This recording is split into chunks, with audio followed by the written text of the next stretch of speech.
ಸ್ವಲ್ಪ ಸ್ವಲ್ಪ ರುಚಿ ತೋರಿಸಿ ಒಳಗಡೆ ಕರ್ಕೊಂಡ್ಬಿಟ್ರು ಅಷ್ಟೇ ನನ್ನ. ಯಾಕೆಂದ್ರೆ ನನಗೆ ಅವಕಾಶ ಕೊಟ್ಟಿದ್ದಂಥದ್ದು ನನ್ನ ಸ್ಟೂಡೆಂಟ್ ಯಶವಂತ್ ಸರ್. ಸೊ ಹಾಗಾಗಿ ಸ್ಟೂಡೆಂಟ್ ಬಂದು ಪ್ರಾಡಕ್ಟ್ ಅನ್ನ ಕೊಟ್ಟಿದ್ದು.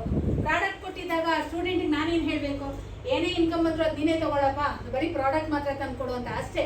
ಆಸ್ ಎ ಟೀಚರ್ ನಾನು ಏನು ಹೇಳ್ಬೇಕು ಅದನ್ನೇ ಹೇಳಿದ್ದು.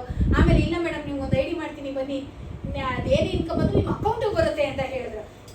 ಪ್ರಾಡಕ್ಟ್ ಯೂಸ್ ಮಾಡಿ ಅಂತ ಅಕೌಂಟಿಗೆ ಬರುತ್ತೆ ದುಡ್ಡು ಅಂತ ಅನ್ನೋದು. ಯಾಕೆಂದ್ರೆ ಮನೇಲಿ ಯೂಸ್ ಮಾಡಿದ್ರೆ ಅಕೌಂಟಿಗೆ ಎಷ್ಟು ಬರುತ್ತೆ ಅನ್ನುವಂಥದ್ದು. ಆಮೇಲೆ ಅವರೇ ಬೈ ಫೋರ್ಸಬಲಿ ಮಾಡಿದ್ದು.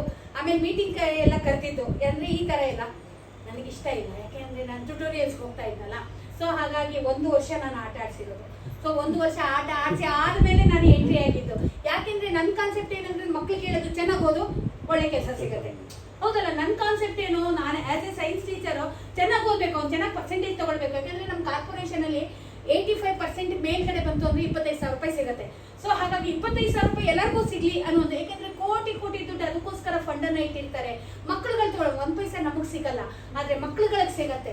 ಸೊ ಹಾಗಾಗಿ ಮಕ್ಳನ್ನ ಚೆನ್ನಾಗಿ ಓದು ಒಳ್ಳೆ ಕೆಲಸ ಸಿಗುತ್ತೆ. ಸೈನ್ಸ್ ತಗೋ ಒಂದು ಡಾಕ್ಟರ್ ಆಗ್ಬೋದು, ಒಂದು ಇಂಜಿನಿಯರ್ ಆಗ್ಬೋದು, ಅಥವಾ ಒಂದು ಕಾಮರ್ಸ್ ತಗೋ ಬ್ಯಾಂಕಿಂಗ್ ಸೆಕ್ಟರ್ಗೆ ಹೋಗು, ಇಲ್ಲ ಕಾಂಪಿಟೇಟಿವ್ ಎಕ್ಸಾಮ್ ತಗೋ ಒಂದು ಗೌರ್ಮೆಂಟ್ ಜಾಬ್ ಹೋಗು.